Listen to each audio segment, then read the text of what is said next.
juga menyebabkan tanah longsor di kawasan pegunungan di Kecamatan Klut Timur hingga menimbun badan jalan.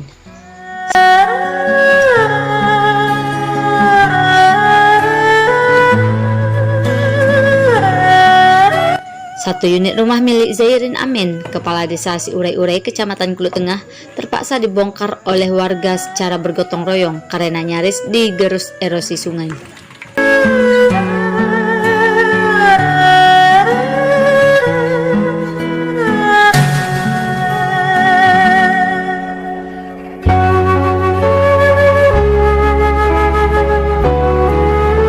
Kawasan terparah terdampak banjir terjadi di Kecamatan Bakongan dan Kecamatan Kota Bahagia. Ketinggian air di dua kecamatan itu dilaporkan telah mencapai 1 meter lebih. Sehingga warga di sejumlah desa di Kecamatan Kota Bahagia terpaksa dievakuasi oleh personel Brimob Kompi 1 Batalion C pelopor Sat Brimob Polda Aceh ke tempat aman.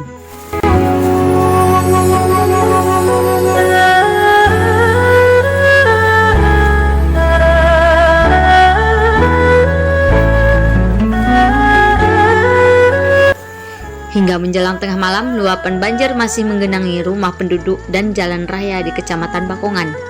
Ketua SAR Aceh Selatan, Mai Fendri, mengatakan, luapan banjir di sejumlah kawasan di Aceh Selatan menjelang tengah malam sudah mulai surut menyusul seiring redanya hujan.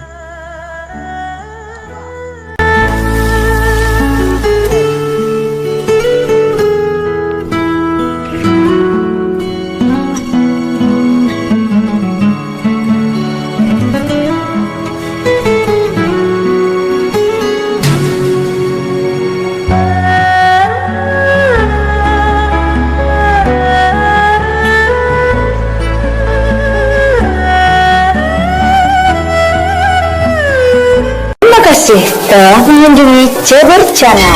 Jangan lupa komen,